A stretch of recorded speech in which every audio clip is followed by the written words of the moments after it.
Welcome to Quit to Win, the show where we explore the moment people had to let go of destructive pattern, limiting identity, and the internal battle to rebuild their life with purpose and clarity. Our three guests is Corey Jefferson, U.S. Navy submarine veteran, people executive founders of Esther Media Group, and creator of the COPE method. Corey built his framework not in the boardroom but in the aftermath of losing his sister, one of the darkest seasons of his life. His turning point was a simple but radical shift, focusing only on what he could control and releasing everything he could not. The decision changed the trajectory of his life because he became the founder of a mission to help everyday people navigate grief, burnout, toxic environment, and the pressure they quietly carried every day. It's really a pleasure and honor having you on the show, Corey. Yeah. Thank you very much for extending the invitation and allowing me to come and just have a wonderful conversation with you today. I'm really, really excited for this conversation. Looking forward to it for a while.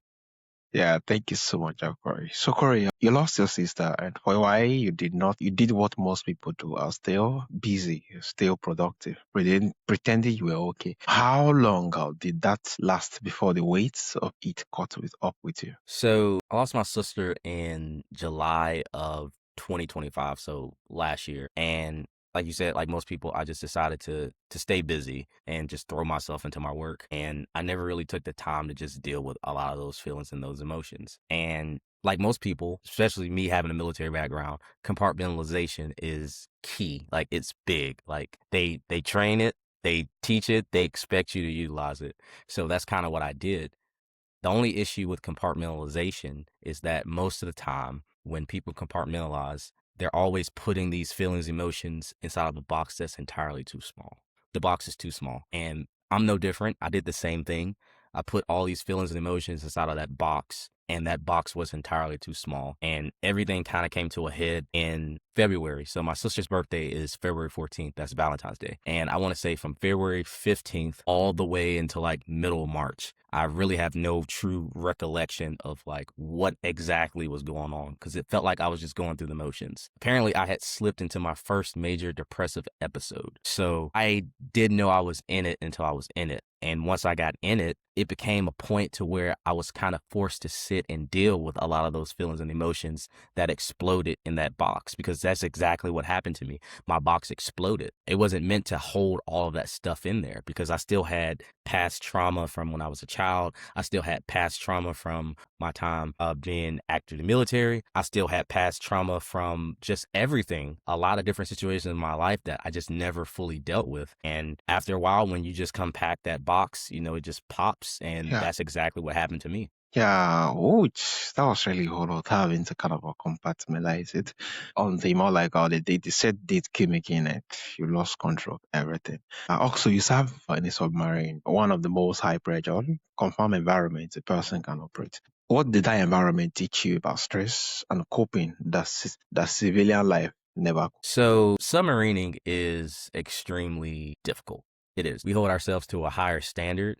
It's a small community. Once you see somebody else with that dolphin Yeah, insignia on their chest, like that's like a brother. Like it's you automatically walk up to them and you have a conversation and it's like you've known each other for years. That aside, the type of stressors that are in those environments, you can't avoid them. And the way that the military trains up until about, I would say about 2 or 3 years ago, there was never a solid way to deal with those stressors. The number one thing that people don't want to do is go talk to somebody. yeah, There are resources available now to go talk to somebody, but no one ever wants to do it because your career is at risk. And I've been witness to this multiple times to where somebody's not really handling the pressure of the boat well. And they tell their supervisor, and then the next thing you know, you never see them on the boat again. So after you see that so many times, you start to kind of look at it like, okay, do I value my career or do I value my sanity? And most of the time, people pick career because of family and just all the other obligations that come with being an adult. You don't want the money to stop because, you're on a submarine, yeah, it's more challenging. So they pay you more. So a lot of people don't want that income to stop because a lot of the times these guys are the only stream of income for their households. yeah, And I completely understand that. The problem with that is this: when you pick career over sanity and you do not elect to talk to somebody and get the correct resources that you need, the worst possible thing can happen, tragedy. And I would say throughout my 10-year career of being active in the military, just being affiliated with the military in general, I've probably lost 6 or 7 friends that I personally knew, like close friends, because they decided to take their own lives because they couldn't handle the pressures of the boat, and those pressures came home and it kind of compounded, and the work-life balance was off, and they just felt like that was the only option. A lot of military guys, not just submariners, but military guys in general, feel like that's the only option, and it's not,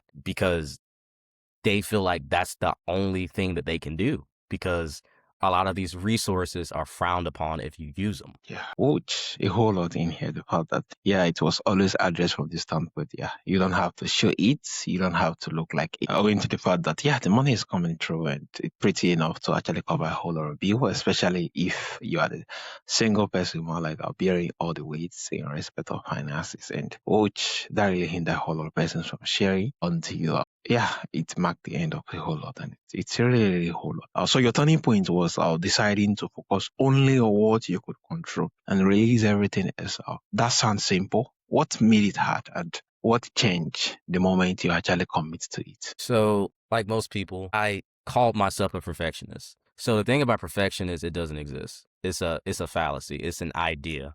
It's a false reality, right? So the way I view perfection now is based on my faith. There was only one perfect person in the world. His name was Jesus, and they killed him. So no one else is going to be perfect walking the earth. And the one perfect person there was, they hated him, right? So you'll never be that close. So once you kind of develop that mindset, you kind of lose touch with what perfection really is, because you know it doesn't exist. For me, being perfect meant having my hand in every single pot, trying to control things that I knew I had no control over. And that's just not in the workplace environment, because there's a lot of things you can't control at work. That's in my personal life as well. Like, I can't control how someone else is going to react to some of the things that I say. I can't. Yeah. A lot of people feel the obligation to try to control other people's emotions. You can't. When you shift your perspective, when you shift your thinking, and you shift it to pouring all of that energy that you were pouring into trying to control things that you cannot directly affect into things that you can directly affect, the results are phenomenal. One of the things that you can always control, no matter what the odds are, no matter what the situation seems like, is your attitude. You can 100% control your attitude every single time. You can choose to be happy. Even though I know happiness is a state of mind, that is my personal belief. Happiness fluctuates. You really want joy, but you can choose to be happy. Like, every day when I wake up, I choose to have a positive attitude, because this is who I am now. I'm a different person now. Been through so much. Like, that's just who I am. I remember when it was a struggle to get out of bed in the morning. Like, I remember when that was the hardest thing I had to do every single day. Wake up and get out of bed. Now I can barely sleep because I'm so excited to start the day. Because Yeah. I choose to be positive. Like, I made that choice. I'm owning my own outcomes, and I'm controlling what I can control. I can't control what other people do, but I can absolutely control my attitude, how I react to certain situations, how I process information. I can control a lot of those different variables, and I do. I don't know about you, but I like having Yeah. control over my life. Yeah. I love it. Amazing. Yeah, amazing. This is really lovely. The fact that, yeah, you don't choose what happens to you, circumstance just happen, but your response is something you can choose. It. You actually more like working from it, from that particular standpoint, make it easier. And the fact that you could see a standing change or into those particular response. Yeah, it's really amazing. So the Cope method was born from that personal loss. Walk us through what it stands for and why it had to come from grief rather than leadership manual. So the way I frame the COPE method is with this single phrase. Like, it's like God shined the light down on me, and I got this sense of clarity. And from that clarity, I knew that I had to do something. I had to act fast, because I was sinking, and I was sinking quite fast. No pun intended, because I'm a submariner, but I was sinking. I wasn't doing great. I was not in a great space. So I had to figure something out. And that's kind of like the basis of the COPE method. No one knows how to grieve until you're actually going through the grieving process. And even then, you still don't know how to grieve. People give you these lame excuses like, oh, when you're grieving, this might happen and this might happen. And they have like this wheel with the 5 different stages of grief. Sure, whatever. Everybody's different. There's no set process or way that a person is supposed to grieve. Yeah. However, there is things that you can do to kind of cope. So one of the things that I did was seek out clarity. Yes. Clarity. When I talk about clarity, what exactly does that mean? Clarity is seeing exactly what's in front of you. Within the COPE method structure, it goes a little bit deeper. Clarity is not only taking a step back and looking at the whole elephant, seeing the whole picture. Clarity is also digging beneath the surface and asking yourself those tough questions so that you can get the type of clarity that you need. When you ask yourself those tough questions, you have to be honest with yourself. You cannot lie to yourself. You can lie to other people, even though you probably shouldn't, but you should never lie to yourself. You owe yourself 100% honesty every single time. So that's what I did. I knew the obvious was my sister died a tragic death and I was depressed. Anyone could figure that out. Once I started to dig beneath the surface a little bit and ask myself some of those thought-provoking questions, I arrived at the real root cause for the depression. Some of the questions that I asked myself was, why didn't you reach out when you knew your sister had a drug problem? You have money and resources. Why didn't you extend your hand? Why did you let pride get in the way? Why didn't you do this? Why didn't you do that? And I'm not going to get on this show and lie and say that that was the easiest thing I had to do. It was one of the most hardest things I've ever done in my entire life. And I have 2 master's degrees, and that was harder than that. Yeah. Just being totally honest with myself and allowing that vulnerability. Even though no one else could see or hear the answers that I was giving myself, but me and God, still, it was very, very difficult to just challenge myself and be honest in that type of way. Once I got that clarity, I arrived at the root cause of the problem. It wasn't the fact that my sister had died the way she did or the fact that she wasn't here anymore. It was the fact that I can't go back and mend the relationship. Yeah. That was the real root cause for the sadness. I could not go back and fix the relationship. We didn't have the best relationship towards the end of her life. Our lives were just going in 2 different directions. And, life happens. Like, we just lost touch. It was no bad blood, at least on my end, but I never took those steps to reach out to her and try to reconnect. So that caused deep sadness inside of myself. And I kind of had to realize that, okay, that may be that, but what can I do to kind of move this forward? And that takes us to the O in COPE method, which is ownership, right? You want to own your own outcomes. We touched on this briefly when I said a lot of people spend time trying to control things that they can't control. They put energy and time and resource into things that they will never be able to control. I did the same thing. I can't control the fact that my sister died the way that she did. Yeah. I can't control the fact that she had a drug problem. I can't control the fact that me, as her younger brother, didn't reach out and extend my hand. What's done is done. I can't go back and do that. I don't have a time machine, and I'm not God. What I can control is how I process my emotions, dealing with all of that. And I can also control processing my emotions in real time. When I talk about real time, that means simply as the emotion comes in, you acknowledge it right then and there. Yeah. You don't let it drag on for 6 days, 6 weeks, 6 months. You do it right then and there, and you get it over with. So for me, that meant, like, if I had to cry, I cried. If I felt mad, like, I screamed. Like, I punched a wall, like, whatever I had to do to release that energy and get rid of those emotions, I did it. And on the flip side of that, like, if I thought about a memory that her and I shared when we were children or, when we were teenagers or whatever, I sat in that as long as I could. And I just kind of let those memories just, pour back into me and fill my soul as much as I could, which takes us to the P in COPE method, which stands for process. I needed a plan. I needed a process for how I was going to get myself better. Yeah. I had this clarity because I took a step back, looked at the whole elephant, and I did some soul searching. I dug a little bit deeper, and I arrived at the root cause of the problem. I took ownership for my outcomes. Yeah. I understood that there was a lot of things that I just couldn't control. And instead of worrying about those things, I put all my energy into the things that I could directly affect. The plan that I needed to do was something that could kind of tie everything together and just make me better holistically. And it wasn't a crazy plan. Like I said, at the time I was in a deep depression and I didn't really want to do much of anything. So I made a decision. I'm like, okay, if I'm not going to do anything, I'm going to do it outside in the sun. Because sunlight just has so many benefits just for your health, your spirit, like just everything. Like sunlight is just it. A lot of the times when people say they're depressed, I mean, you might actually be depressed, but sometimes you're just, vitamin D deficient because you're just not getting enough sunlight. And that may have played a huge part into like why I was just hurting so bad. So I decided if I'm not going to do anything, I'm going to do it outside. So every morning, went outside, whether I wanted to or not, whether I was upset or not, whether I was crying or not, I went outside. I sat, I sat on our porch right where the sun hits. And, you know, I just let that sun beam down for as long as I could stand it. And I went back inside. I also changed my diet a lot because I noticed a lot of the foods that I was eating wasn't really helping me. I wasn't eating for living. I was eating for enjoyment. I was eating because I felt that was a comfort.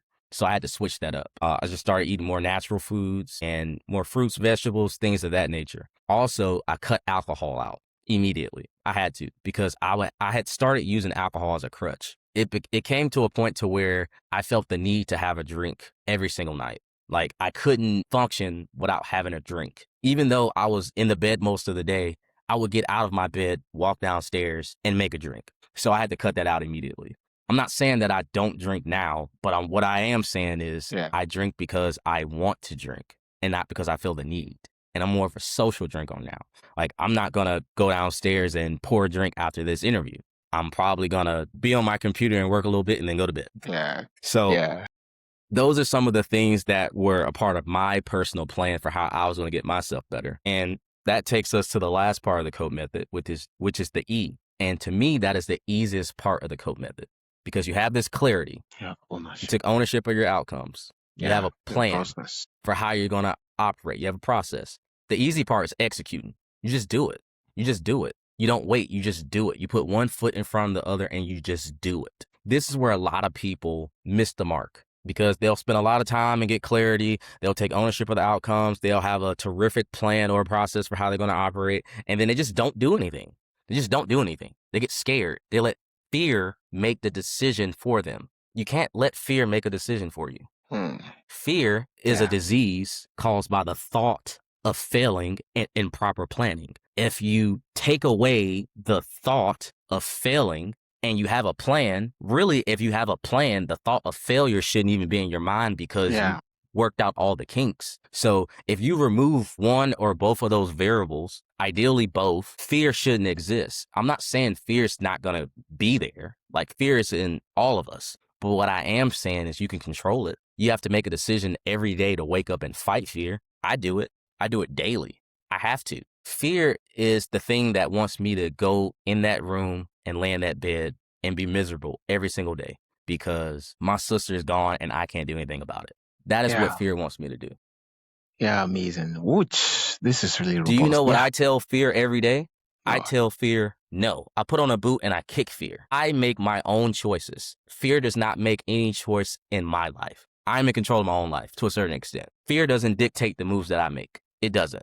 Do I still have some sort of fear? Yeah, but I'm not going to let it dictate what I do. Just think back for a second. Almost every irrational decision you've made throughout your life, at least speaking for myself, has been fear-driven. You've known the right thing to do. You don't do it because you're scared. You're scared of the outcome. You're scared of what other people might think about you. Whatever the reason is, you are afraid. If you take fear out of the equation, not only do you do what you want to do, you make better decisions overall. You just make better decisions. It makes you a better person, not letting fear guide you, not letting fear control every facet of your life. And it took me a while to get there. Like I said, I'm 30 years old and I just started operating at this type of level. Fear was guiding me a lot while I was in the military. I used to wake up every day and be afraid every single day because I didn't know what the day would hold, even though it didn't seem like it on the outside because like I was pretty composed and I was very good at my job and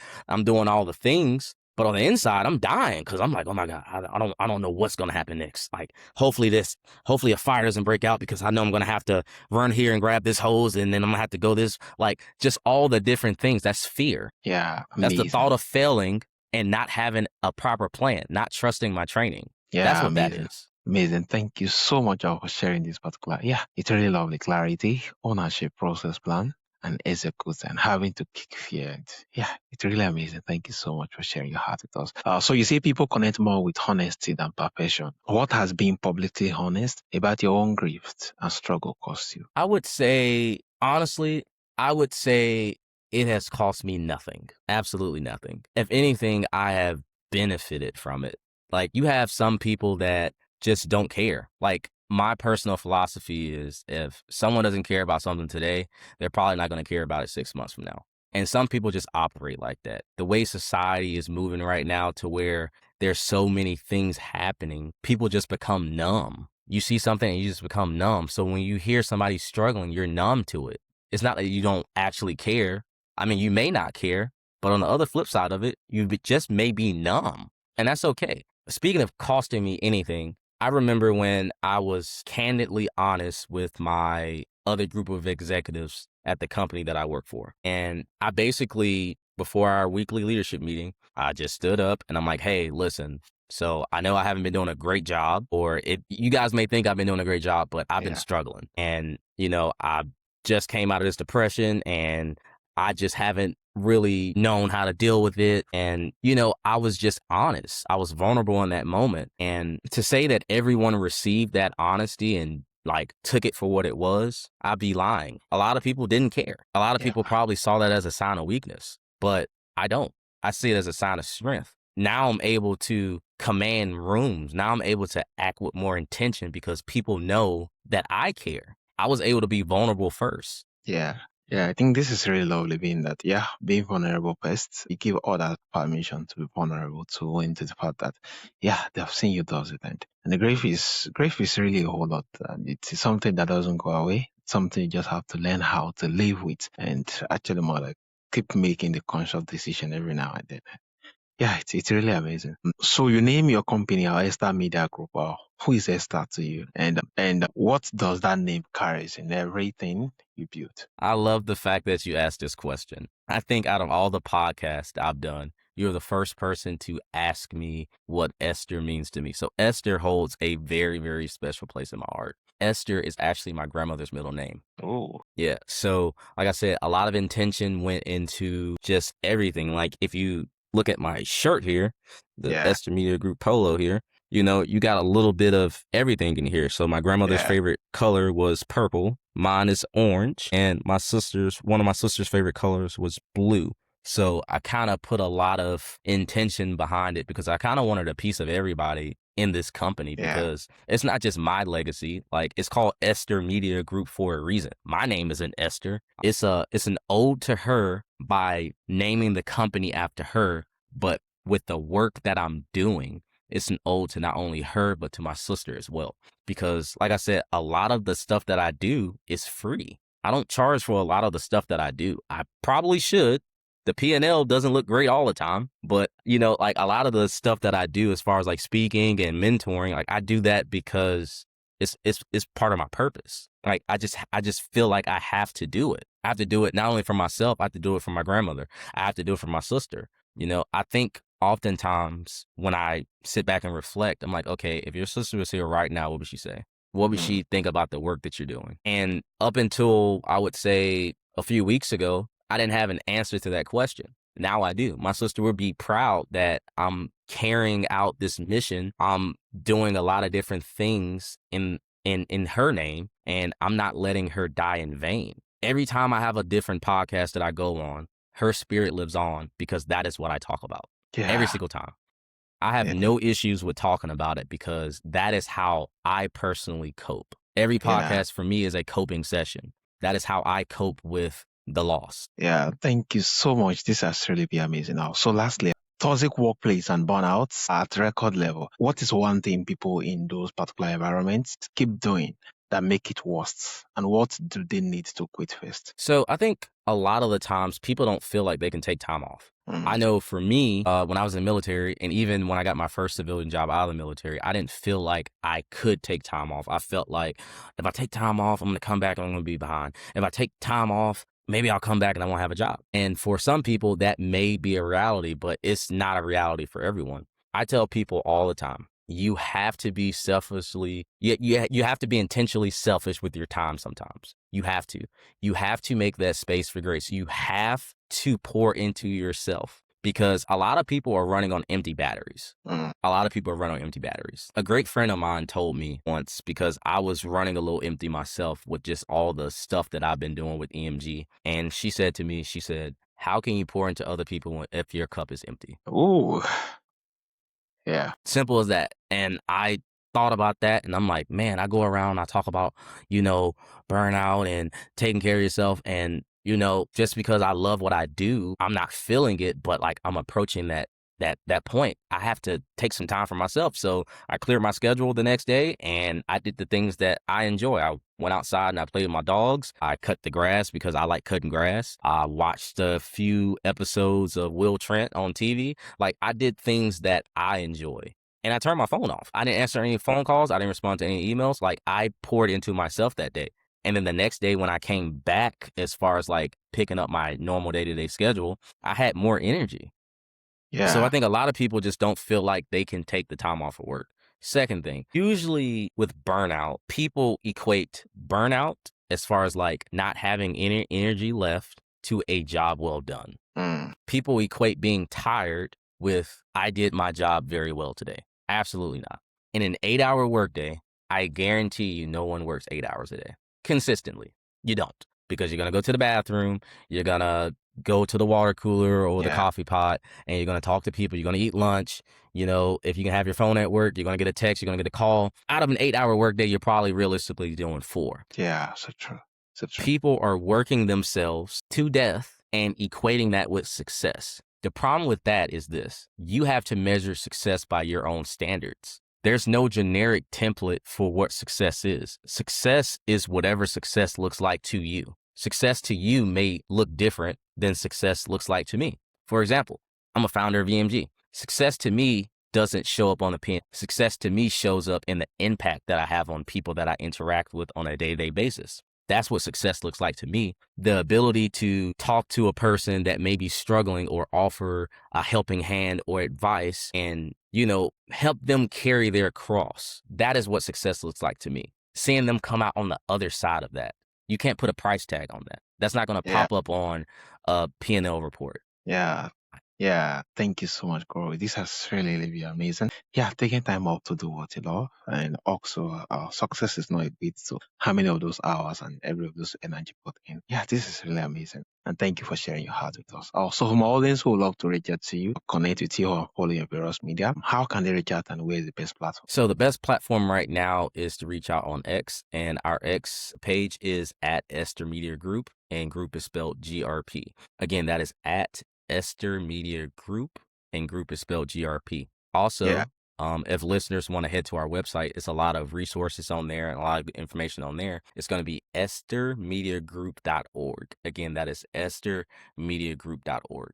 yeah. Thank you so much, Corey, and thank you for a reminder that pushing through pain is never the same as healing from it, and that focusing on what you can control is one of the most powerful acts of self-leadership available for any of us. This is one this audience needed at this particular moment. Remember that you cannot cope with what you refuse to feel, but when you finally do, everything starts to change. Once again, it's really a pleasure and honor have you on the show, Corey. Thank you again for having me on your show, and I appreciate this wonderful conversation we were able to have.